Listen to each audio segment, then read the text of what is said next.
sweat gathered on Richard Sterling's brow, though his custom Tom Ford suit remained perfectly pressed. He leaned back in the mahogany chair of courtroom 302, a cruel, mocking smirk playing on his lips. Beside him, his new fiancée, Chloe, stifled a giggle, whispering something derogatory behind a manicured hand. Across the aisle sat Audrey. His ex-wife looked remarkably small in her plain beige cardigan, staring down at her folded hands. To everyone in the room, she was a broken, penniless woman about to be steamrolled by Chicago's most ruthless divorce attorney. None of them realized they were sitting in a trap. Courtroom 302 in the Cook County Courthouse was notorious for two things: its suffocating summer heat and the brutal, career-ending divorces presided over by the Honorable Judge Harrison Caldwell. On this crisp Tuesday morning, the air in the room was thick with a toxic blend of expensive cologne and palpable disdain. Richard Sterling, a 42-year-old executive vice president of a mid-tier commercial real estate firm, adjusted his silk tie and leaned back in his chair.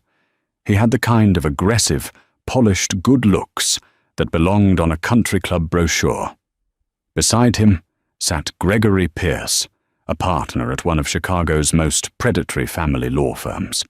Pierce was a shark in a pinstripe suit, a man whose hourly rate could bankrupt a middle-class family in a week.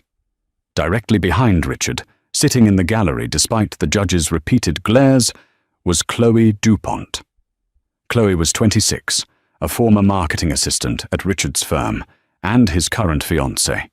She was draped in designer logos, a Gucci belt, a Louis Vuitton tote, a Chanel jacket, a walking billboard of the wealth she believed she had successfully secured by stealing Richard from his marriage.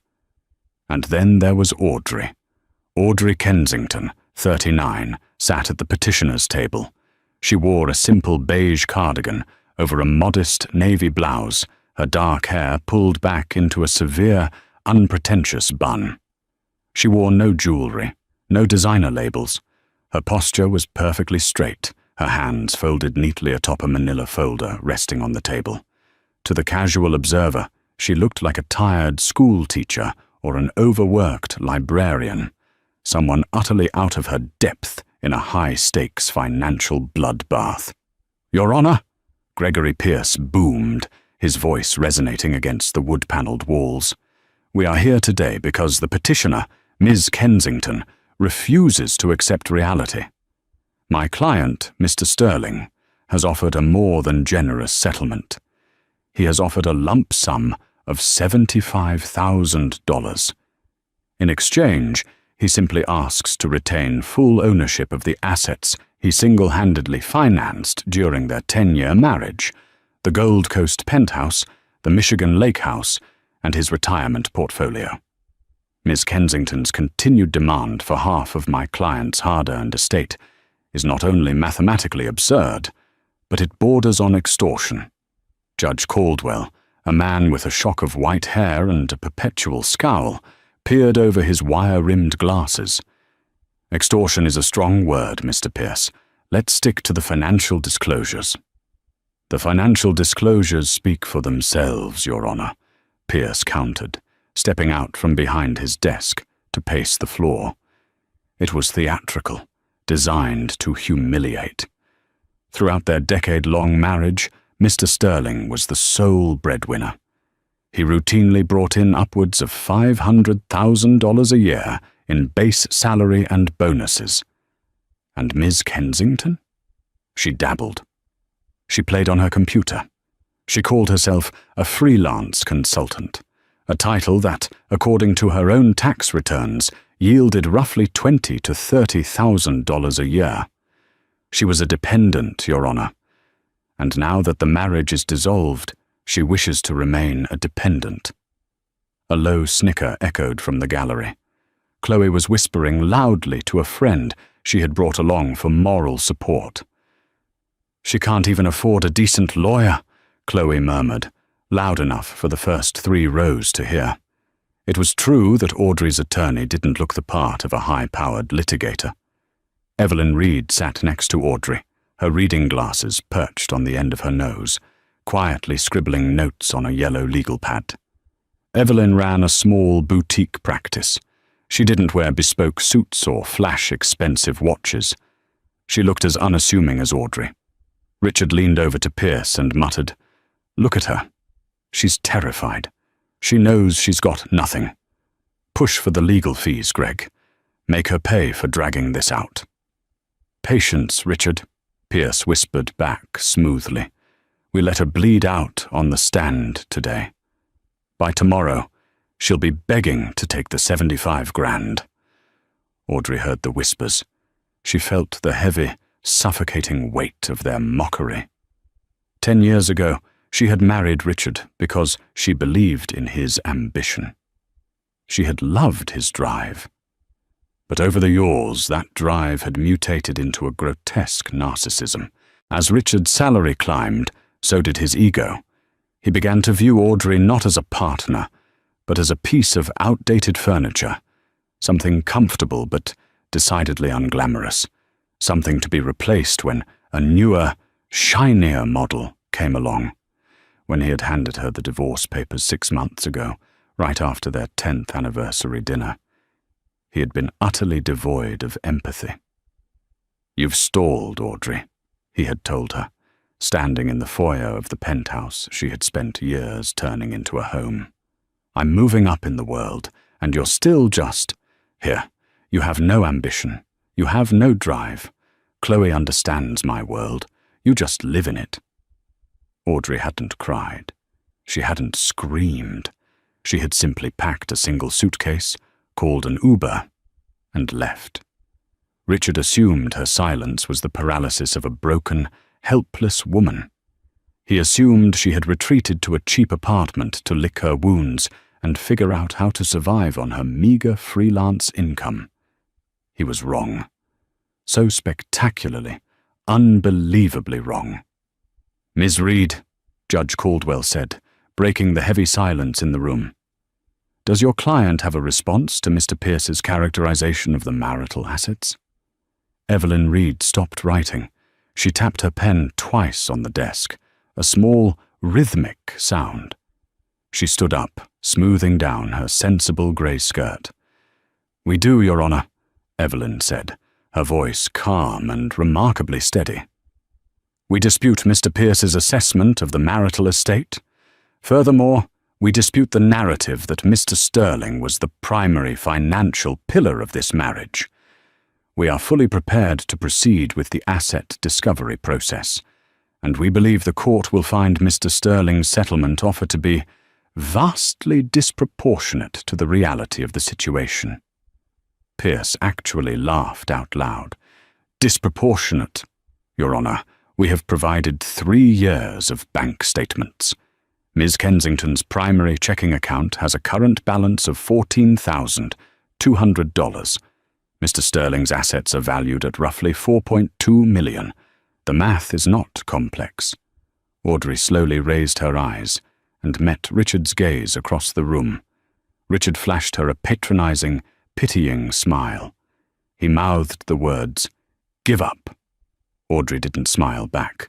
She didn't flinch. Behind her plain exterior, a brilliant, calculating mind was quietly aligning the final pieces of a chessboard Richard didn't even know he was playing on.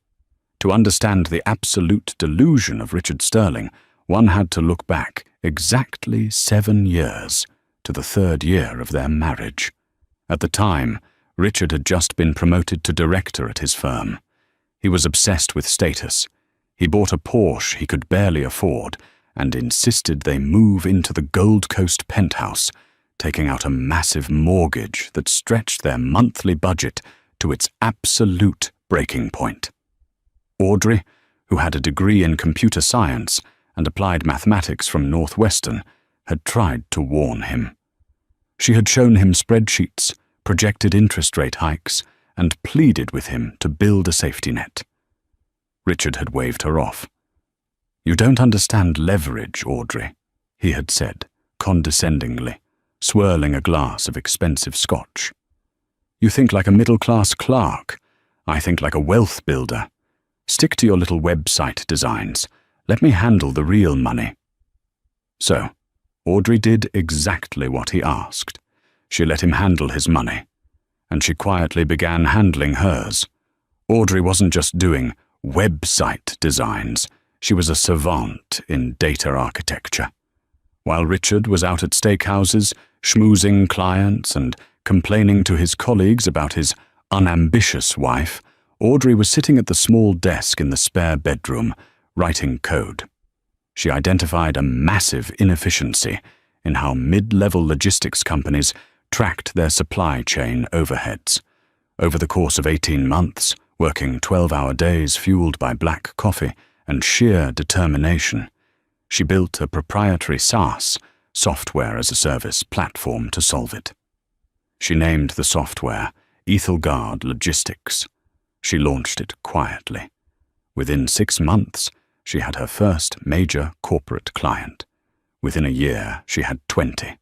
Because the software was entirely cloud-based and highly automated, her overhead was virtually zero. The revenue poured in like a tidal wave. At first, Audrey had wanted to tell Richard.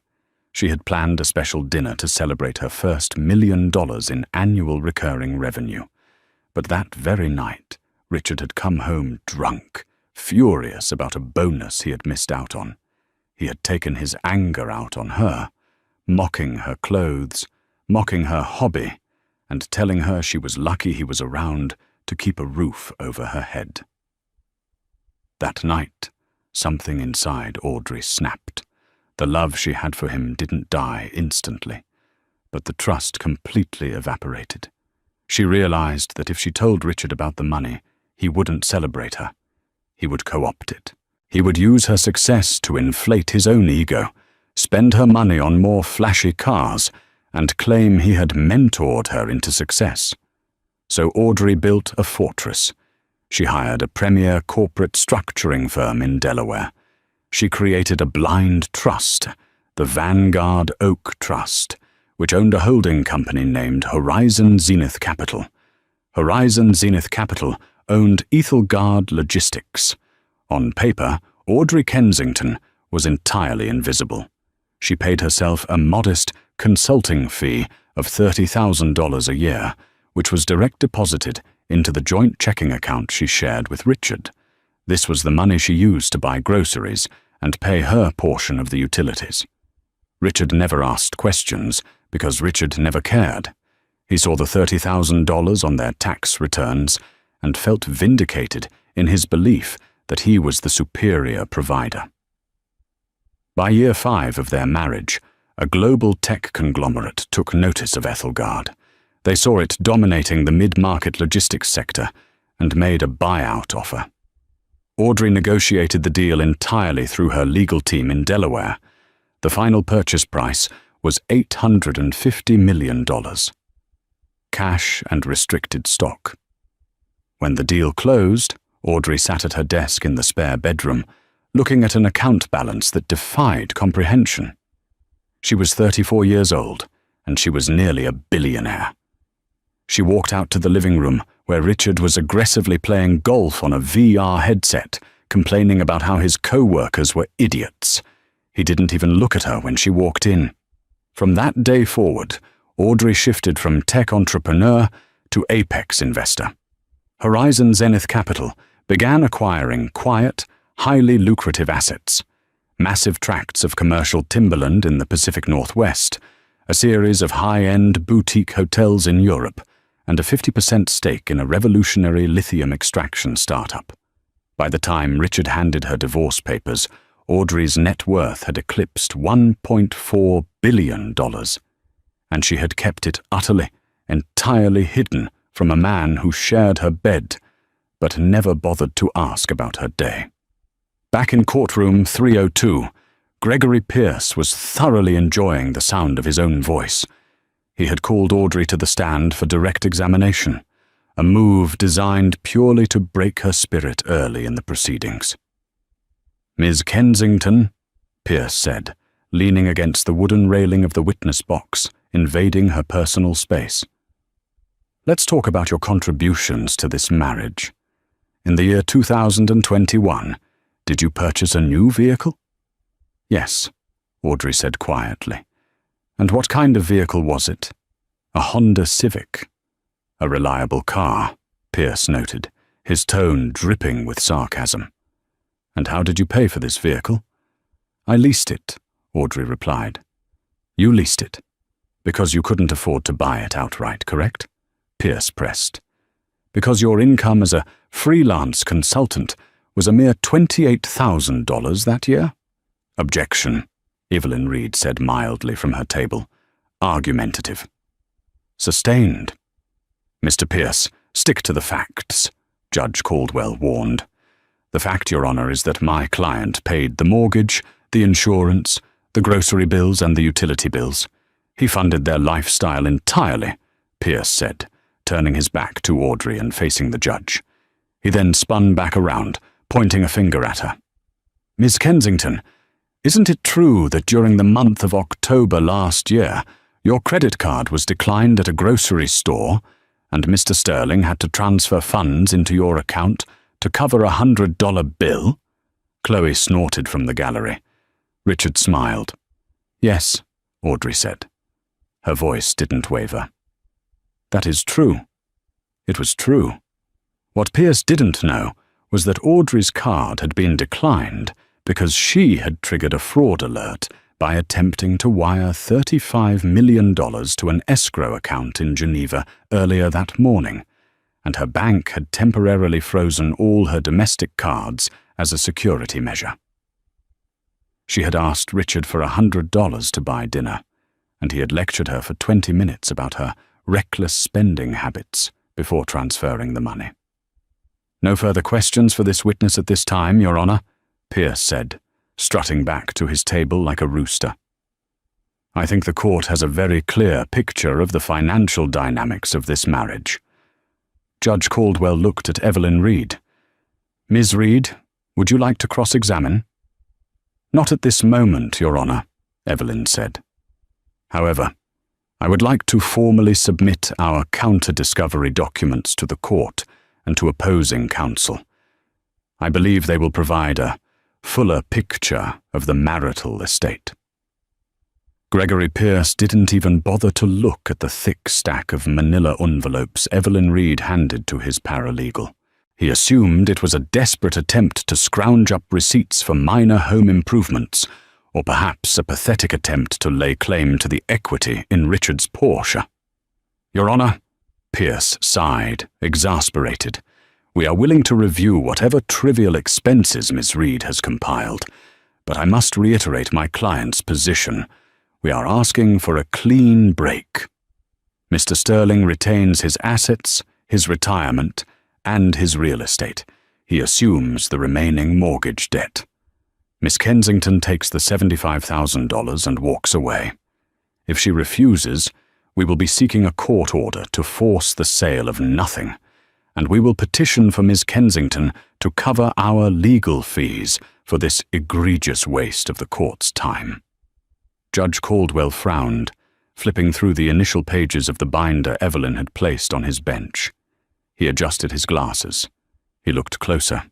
He turned a page, then another, his brow furrowing deeper with every passing second. Mr. Pierce, Judge Caldwell said, his tone suddenly devoid of its previous impatience. It was now sharp, edged with confusion. Have you reviewed these documents? Not yet, Your Honor. We literally just received them. I'm sure it's just a ledger of grocery receipts, Pierce said dismissively. I strongly suggest you look at them. Now, the judge commanded. Pierce frowned, annoyed by the judge's tone. He snapped his fingers at his paralegal, who hastily handed him a duplicate binder. Richard leaned over, trying to see what the fuss was about. Chloe stopped texting in the gallery and leaned forward, sensing a shift in the room's energy. Pierce opened the binder. The first document was a standard financial disclosure form. He skimmed past the personal information. He looked at the section labeled Assets, Real Estate. He stopped breathing. Listed under Audrey Kensington's name was not a lease for a Honda Civic. Listed there were properties. Not one. Not two. One. Commercial Tower, 450 West Loop, Chicago, Illinois. Ownership, 100% via Horizon Zenith Capital.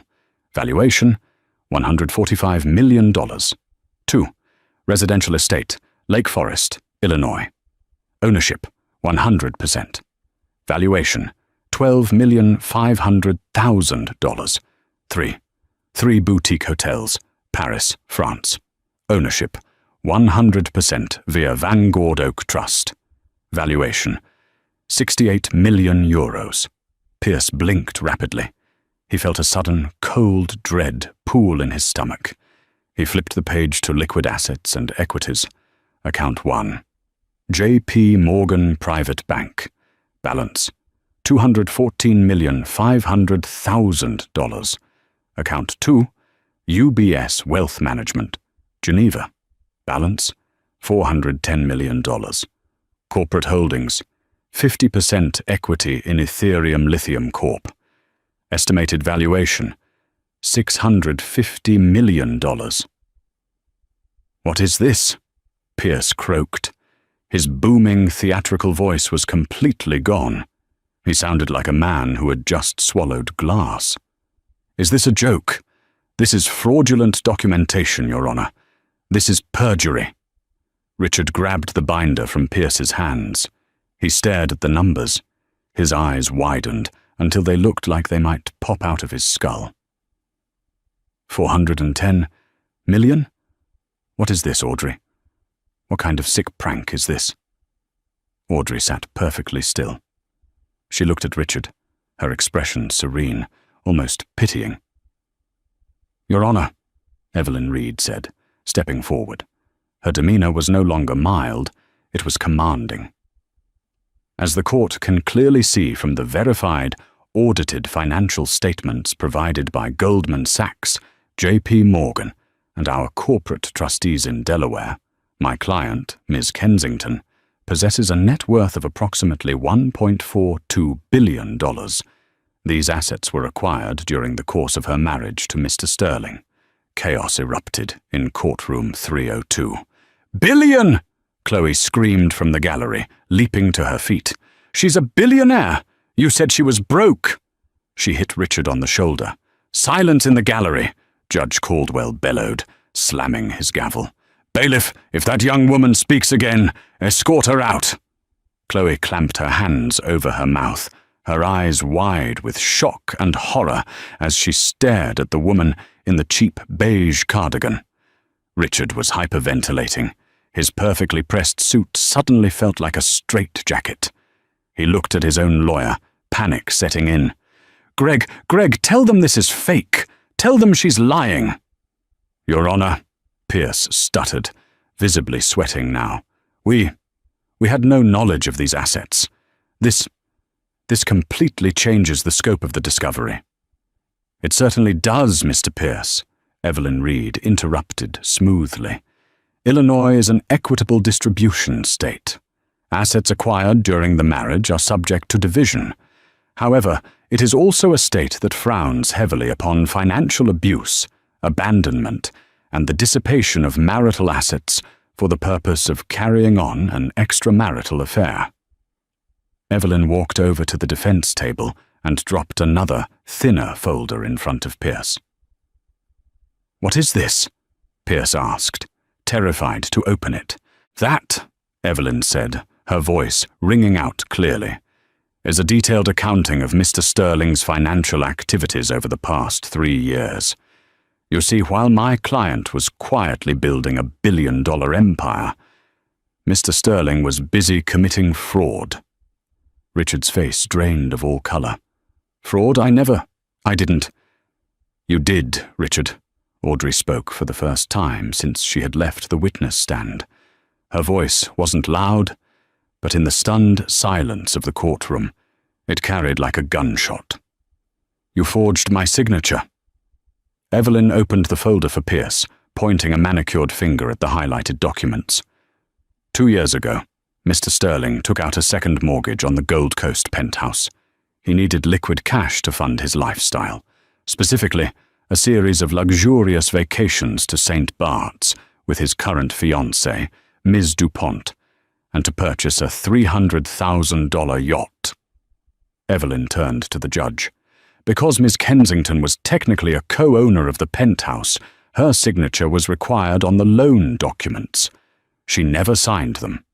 Mr. Sterling forged her signature, secured a loan of $1.2 million, and squandered it entirely on an extramarital affair. We have the forensic handwriting analysis to prove it, as well as the paper trail of wire transfers from his private account to a yacht brokerage in Miami. Judge Caldwell looked at Richard with absolute disgust. "Mr. Sterling, is this true?" I, Richard stammered, looking frantically around the room. The smug, arrogant executive was gone. In his place was a trapped, terrified animal. She wouldn't have understood the leverage. It was an investment. I was going to pay it back. By committing felony wire fraud and forgery? Judge Caldwell asked, his voice dripping with venom. Your Honor, Evelyn continued, twisting the knife.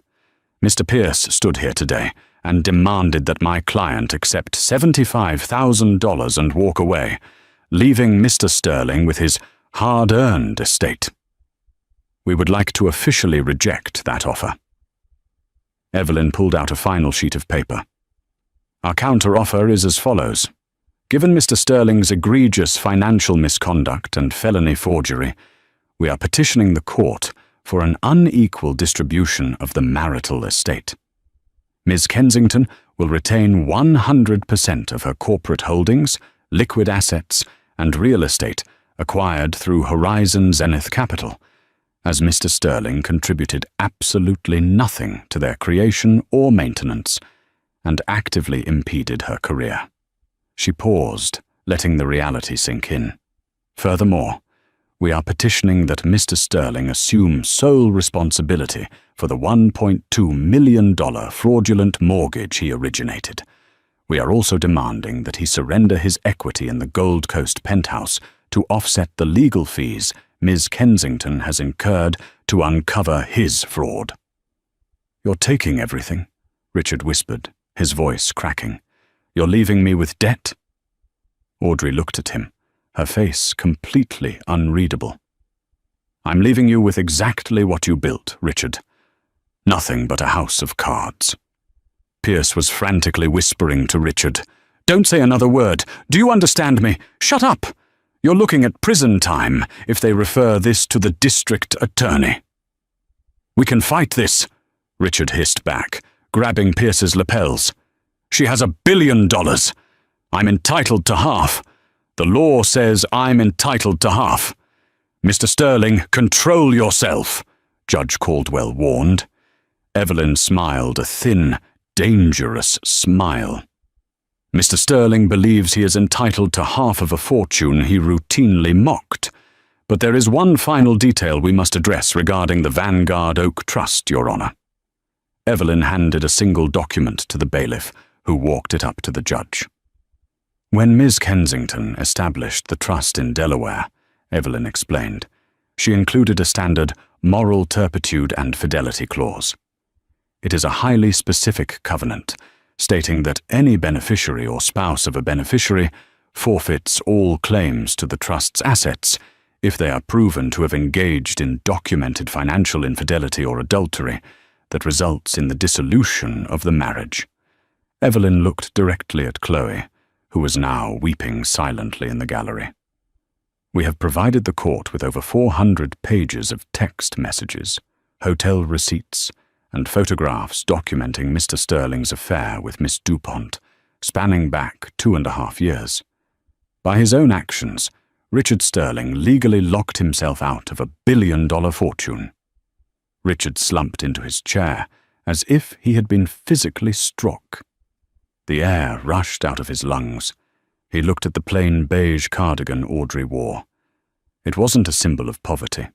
It was armor. She had sat there, letting him humiliate her, letting him dig his own grave while holding all the cards. Would you like me to continue with the reading of the asset forfeiture details, Your Honor? Evelyn asked pleasantly. Or should we allow Mr. Pierce some time to consult with his client about his impending bankruptcy? Judge Caldwell slammed his gavel down, the sound echoing like a thunderclap in the silent room. We are taking a 30-minute recess, Judge Caldwell announced, his voice slicing through the pandemonium of courtroom 302. He pointed a stern finger at Gregory Pierce. Counselor, I suggest you use this time to advise your client on his Fifth Amendment rights, because the moment we reconvene, I am forwarding these forged mortgage documents to the Cook County State's Attorney's office. The crack of the gavel was definitive.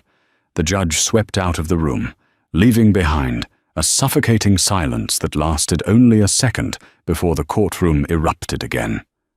Pierce didn't even pack his briefcase. He rounded on Richard, his face purple with rage. You forged a signature on a $1.2 million federal bank loan?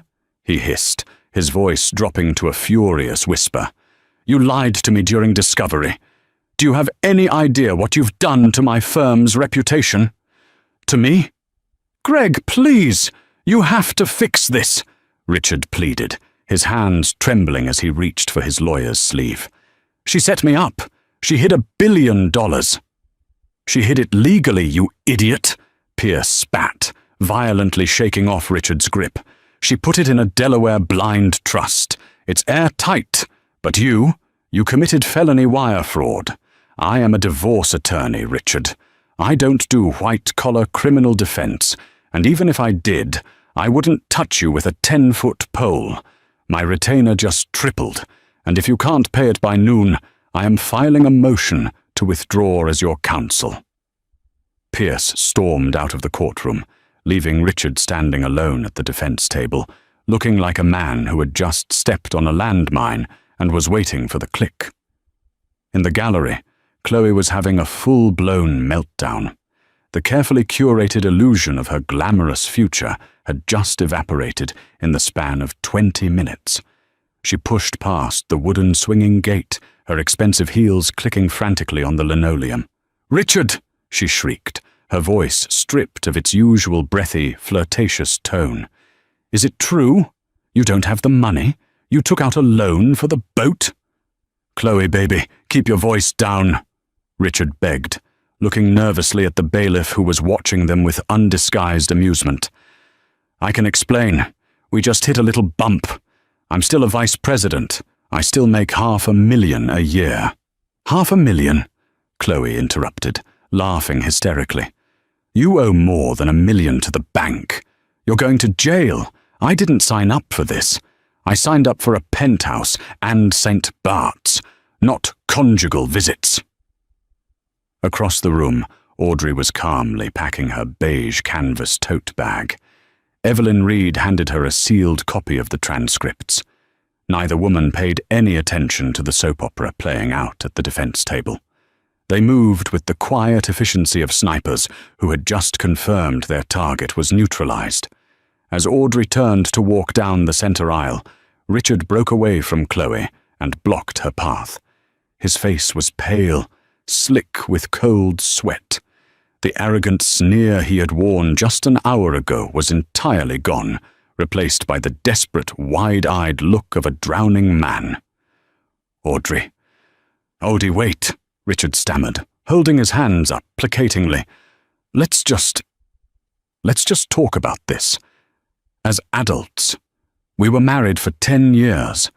We loved each other once. You don't want to see me go to prison, do you?" Audrey stopped. She looked up at him, her dark eyes completely devoid of the warmth he had spent a decade taking for granted. She didn't look angry. She looked utterly indifferent, which terrified him even more. "We aren't adults having a conversation, Richard," Audrey said, her voice smooth and unbothered. "We are opposing parties in a litigation you initiated, and you didn't love me. You loved the convenience of me. You loved having a quiet, unassuming wife at home while you played the big shot." "I made a mistake," Richard practically whined, ignoring the fact that several law clerks had stopped in the hallway to watch the spectacle. The loan! It was a bridge loan! I was going to pay it off with my year-end bonus. And Chloe, she meant nothing. A midlife crisis. You have $1 billion, Audrey. You won. Just drop the forgery claim. Give me half of the penthouse equity, and we walk away clean. Audrey tilted her head, studying him as if he were a fascinating, slightly pathetic insect. You still don't get it, Audrey said softly. I didn't hide the money to hurt you. I hid it to protect myself from you. I would have gladly shared my life with you if you had ever treated me as an equal. But you wanted a subordinate. Well, Richard, congratulations. You're finally the smartest person in the room you can afford. She stepped around him, leaving him standing, paralyzed in the doorway of courtroom 302. I'm leaving you, Richard, Chloe yelled from down the hall, already furiously tapping on her phone, likely looking for a ride. Don't ever call me again. Richard watched his billionaire ex-wife walk calmly toward the elevators, while the woman he had destroyed his marriage for practically ran toward the exit. He felt his chest tighten, a crushing weight pressing down on his lungs. The reality of his situation was finally crashing down around him, burying him alive. The descent of Richard Sterling was not a slow decline. It was a free fall. 72 hours after the explosive hearing in courtroom 302, the Cook County State's Attorney formally opened an investigation into the fraudulent second mortgage. Subpoenas were issued to Richard's bank, the mortgage brokerage, and, most devastatingly, to his employer, Sterling and Barrett Commercial Real Estate. On Monday morning, Richard swiped his keycard at the glass doors of his downtown office. The light flashed red. He frowned, trying it again. Red. Mr. Sterling? Richard turned to see two security guards standing behind him, their expressions grim. Mr. Barrett would like to see you in the ground floor conference room. Immediately. William Barrett, the CEO and founding partner of the firm, was a ruthless businessman who protected his company's reputation with religious fervor. When Richard walked into the sterile, windowless conference room, Barrett was already seated, flanked by the head of human resources and the company's internal legal counsel. Sit down, Richard, Barrett commanded, skipping any pretense of a greeting. William, I can explain the subpoenas, Richard started, his voice cracking slightly. It's a messy divorce. My ex-wife is trying to leverage some accounting errors. Save it, Barrett interrupted, sliding a manila folder across the table. We received a grand jury subpoena this morning, demanding all of your corporate emails, expense reports, and compensation history. The allegation is that you forged a federal document to secure $1 million loan. Our firm's name is on your employment verification for that loan. I am completely innocent, Richard lied, though the sweat pouring down his face told a different story. My lawyer is handling it. Your lawyer, Gregory Pierce, dropped you on Friday, the internal counsel noted dryly, looking at a tablet. It's public record on the court docket. Barrett leaned forward, his eyes cold. We handle hundreds of millions in client assets, Richard. We cannot have a vice president who is under active federal investigation for wire fraud and forgery. Effective immediately, your employment is terminated for cause under the moral turpitude clause of your contract. Your unvested stock options are forfeit. Your severance is denied. Hand your company phone and laptop to security. You will not be allowed upstairs to clear your desk. HR will mail your personal effects. You can't do this, Richard shouted, slamming his hand on the table. I brought in $4 million in commissions last year. You need me. We need clean hands, Barrett corrected coldly. You're toxic waste, Richard. Security will escort you out. Within 30 minutes, Richard was standing on the curb of Wacker Drive, holding a cardboard box containing a framed photo of a golf course and a few expensive pens. He had no job, he had no lawyer, and he had a crushing mountain of debt. He hailed a cab and headed back to the Gold Coast penthouse, desperately hoping Chloe had cooled off and returned. He needed someone, anyone, to tell him this was going to be okay. When he unlocked the heavy oak door of the penthouse, the silence was deafening. "Chloe," he called out, his voice echoing in the cavernous, high-ceilinged living room. No answer. He walked into the master bedroom and froze. The walk-in closet they shared had been entirely gutted on one side. All of Chloe's designer clothes, the handbags he had bought her, the jewelry, gone. Worse, she hadn't just taken her own things. Richard walked back out to the living room and realized the empty spaces on the walls. The 2 original abstract paintings he had purchased in Miami were missing. The expensive espresso machine was gone from the kitchen counter. Even the vintage Rolex he kept in his desk drawer had vanished. She had stripped the apartment of anything she could carry and pawn. Richard sank onto the Italian leather sofa, burying his face in his hands. His phone buzzed in his pocket. He pulled it out, hoping against hope it was Chloe apologizing, or Barrett saying it was a misunderstanding. It was an automated text message from his bank. "Alert. Your primary checking account ending in 4402 is overdrawn by -$1,450. An automatic payment to Miami Yacht Brokerage has bounced." He had forgotten to stop the auto-pay for the boat he bought with the forged loan money. He threw the phone across the room, watching it shatter against the marble floor.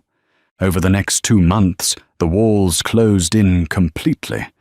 Without his $500,000 salary, Richard couldn't make the payments on the primary mortgage of the penthouse, let alone the fraudulent second mortgage. The bank initiated foreclosure proceedings. A week later, he woke up to the sound of diesel engines outside his building. He looked down from his balcony just in time to see a tow truck hauling away his Porsche Macan. He was forced to hire a cut-rate defense attorney named Arthur Pendleton, a man who worked out of a strip mall in the suburbs and constantly smelled of stale cigarettes and cheap coffee. Pendleton took one look at the evidence Evelyn Reed had handed over to the DA and gave Richard the brutal truth. "They have you dead to rights, Sterling," Pendleton had said, coughing into a tissue. "The handwriting experts are unanimous. The wire transfers are tracked. If we go to trial, they will make an example out of you. You're looking at 5 to 7 years in federal prison. Your only play is a plea deal." "I can't go to prison," Richard had panicked, gripping the edge of Pendleton's cheap laminate desk. "I'm a white-collar guy. I won't survive." "What's the deal?" "You plead guilty to a lesser charge of bank fraud. They recommend probation and community service. But," Pendleton paused, tapping a cigarette on his desk, "you have to pay full restitution to the bank. $1.2 million, instantly, plus fines. If you can't pay it, the probation deal is off the table and you do the time." Richard was trapped. He was utterly, hopelessly trapped. He had no cash. His assets were either repossessed or locked up in the divorce litigation. There was only one person on the planet who could save him from a prison cell. He had to beg Audrey. 6 months after the initial divorce hearing, courtroom 302 felt entirely different. The oppressive summer heat had given way to a biting Chicago winter, but inside, the atmosphere was chillingly calm. Audrey Kensington sat at the petitioner's table, looking exactly as she had 6 months prior.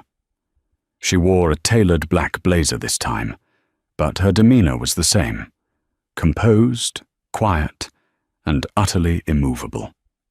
Evelyn Reed sat beside her, organizing a remarkably thin stack of papers. Across the aisle sat Richard Sterling. The transformation was shocking. He had lost at least 20 pounds, his cheekbones jutting out sharply beneath sallow skin. His custom Tom Ford suits had been sold to a consignment shop months ago to pay Pendleton's retainer. He wore a cheap, off-the-rack suit that hung loosely on his shrinking frame. His hair was thinning, unkempt. He looked 10 years older, his eyes darting nervously around the room, completely devoid of the arrogant spark that had once defined him. Judge Caldwell took his seat at the bench, looking down at the two parties. We are here to finalize the dissolution of marriage between Audrey Kensington and Richard Sterling, and to review the proposed final settlement, Judge Caldwell announced. He looked at Richard with a mixture of pity and lingering disgust. Mr. Sterling, you are represented by Mr. Pendleton today. Yes, Your Honor, Pendleton wheezed, standing up briefly. Very well. Ms. Reed, you have the floor, the judge prompted. Evelyn stood up, smoothing her skirt. Your Honor, after extensive mediation, and in light of the parallel criminal proceedings regarding Mr. Sterling, we have reached a finalized agreement that both parties have signed. Let's hear it, Judge Caldwell said, leaning back. Ms. Kensington will retain 100% of her pre-existing assets, including all corporate holdings under Horizon Zenith Capital, the Vanguard Oak Trust, and all liquid accounts. Mr. Sterling waives any and all rights to claim spousal support or equity in these assets, per the moral turpitude clause triggered by his documented infidelity. Richard stared at the floor, his jaw tight. He didn't argue. He couldn't. Furthermore, Evelyn continued, her voice perfectly even, Mr. Sterling is surrendering his 50% equity in the Gold Coast penthouse to Miss Kensington. In exchange, Miss Kensington has agreed to assume the remaining balance of the primary mortgage. Pendleton stood up. Your Honor, if I may. My client is agreeing to this total surrender of marital assets because Ms. Kensington has generously agreed to a secondary transaction outside of the marital estate, which is crucial to his pending criminal plea deal. Judge Caldwell raised an eyebrow, looking at Audrey. Is that so? Proceed. Evelyn smiled thinly. Your Honor, as the court is aware, Mr. Sterling must pay $1.2 million in criminal restitution by Friday to avoid a mandatory prison sentence. He is entirely insolvent. Therefore, Horizon Zenith Capital, my client's holding company, has agreed to purchase Mr. Sterling's fraudulent debt from the bank. Richard squeezed his eyes shut. The humiliation of it burned like acid in his veins. His billionaire ex-wife was buying his criminal debt to keep him out of jail.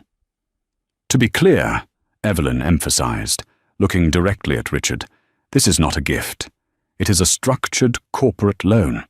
Horizon Zenith Capital is paying the restitution to the court on Mr. Sterling's behalf. In exchange, Mr. Sterling has signed a legally binding promissory note. He owes Horizon Zenith Capital $1.2 million at an interest rate of 8%, to be garnished from his future wages for the rest of his natural life. Judge Caldwell let out a low whistle. He will be an indentured servant to his ex-wife's corporation. Precisely, Your Honor, Evelyn said, unapologetically. My client felt it was a more productive outcome than allowing him to sit in a taxpayer-funded prison cell. He will work, and he will pay back every single cent he stole against her name.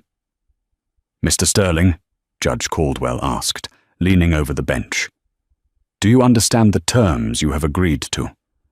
You are walking away from this marriage with absolutely nothing, and you are taking on a 7-figure debt to your ex-wife's holding company. Richard slowly stood up. His hands shook as he gripped the edge of the table. He looked at Audrey. He expected to see triumph in her eyes. He expected to see a smirk, a glimmer of the mockery he had subjected her to for years. But there was nothing. She looked at him the way one looks at a closed book they have no intention of ever reading again. She had outplayed him, outsmarted him, and financially subjugated him, And she wasn't even gloating. To her, this was just business. It was the final cleanup of a toxic asset. "I understand, Your Honor," Richard croaked, his voice barely above a whisper. "I accept the terms." "Then I am signing the final decree," Judge Caldwell said, bringing his pen down on the document. "This marriage is officially dissolved. Mr. Sterling, consider yourself exceptionally lucky that Ms. Kensington has a better grasp of leverage than you do. We are adjourned." The gavel banged. The sound finalized Richard's utter ruin. As the courtroom cleared, Richard lingered at his table, packing his few meager papers into a battered briefcase. He watched Evelyn Reed pack up her meticulous binders. Audrey stood, picking up her simple beige tote bag. "Audrey," Richard called out softly. Audrey paused and turned to face him one last time. "Why?" Richard asked, his voice breaking. "Why didn't you just let me go to prison? Why buy the debt? Was it just to torture me? To own me?" Audrey looked at him, adjusting the strap of her bag on her shoulder. The harsh fluorescent lights caught the quiet, unyielding strength in her face. "You give yourself too much credit, Richard," Audrey said calmly. "I didn't buy your debt to torture you. I bought it because the bank was offering a distress sale, and I negotiated the purchase for 80 cents on the dollar. Horizon Zenith Capital stands to make a 20% profit on your repayment, plus the 8% annual interest." Richard's mouth fell open. He was stunned into absolute silence. "You see," Audrey continued, her tone completely devoid of malice, delivering the final, fatal blow to his ego. "You were never my husband in the end. You were just a bad investment, and I don't let bad investments cost me money."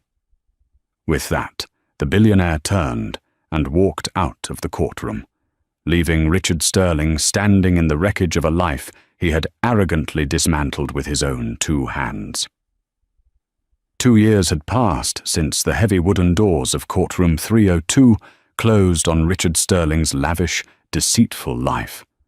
Chicago's blistering summers and brutal winters cycled through, but the financial hierarchy of the city had subtly shifted.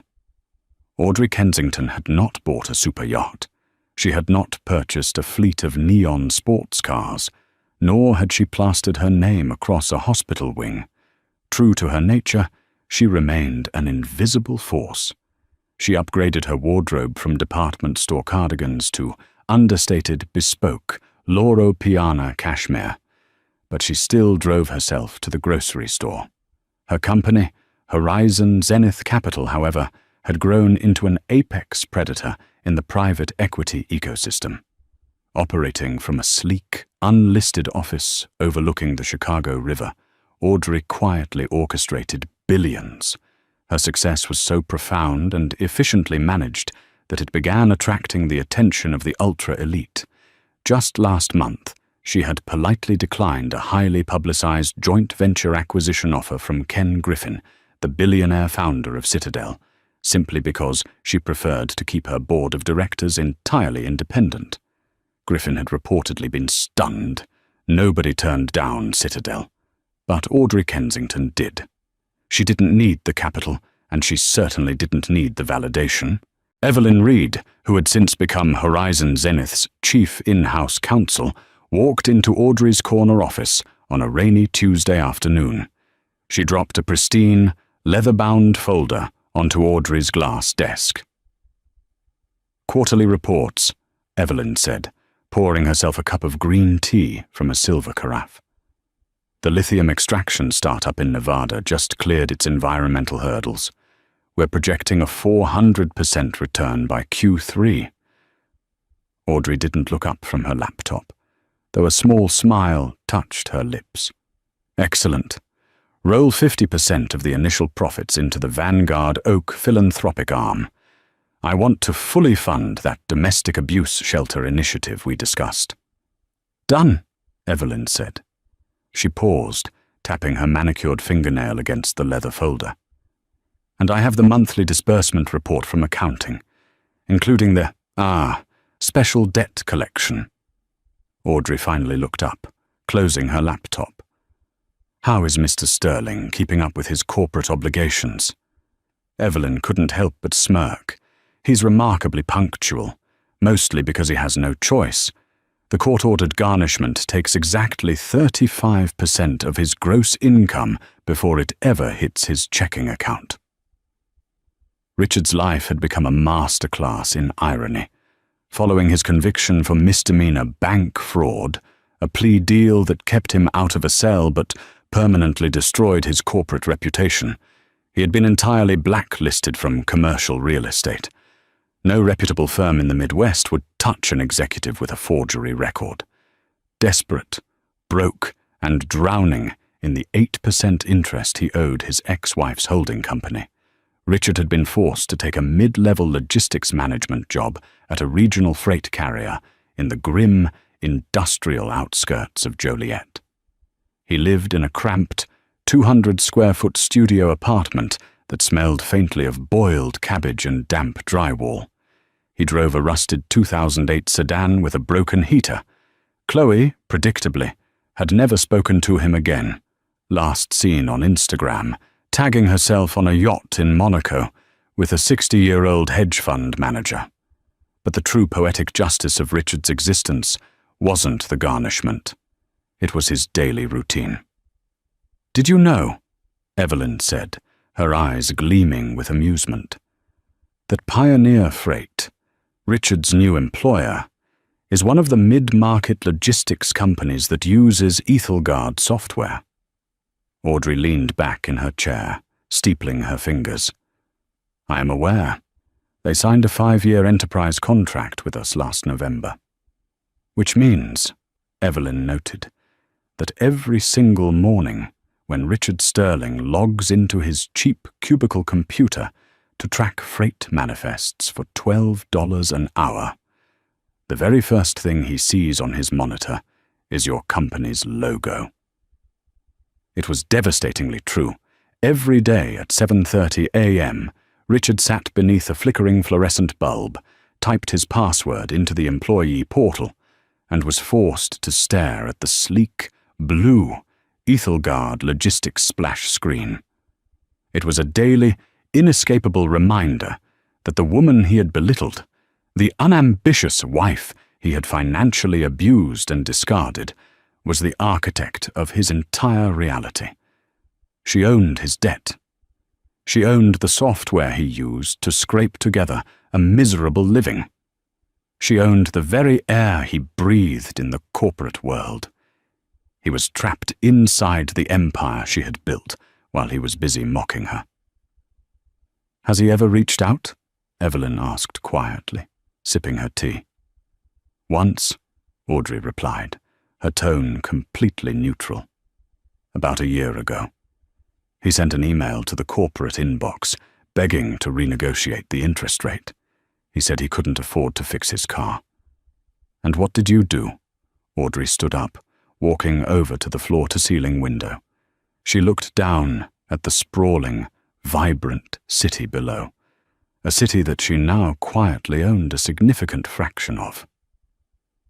The rain battered against the reinforced glass, but inside her office it was completely silent, warm, and secure.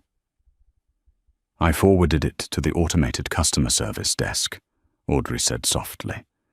"They sent him a boilerplate reply about our strict corporate debt structuring policies." She turned back to Evelyn, her dark eyes clear and unburdened.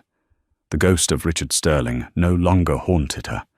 He was nothing more than a line item on a spreadsheet, a fractional yield in $1 billion portfolio.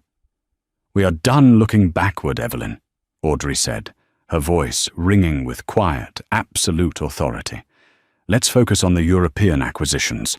We have an empire to run."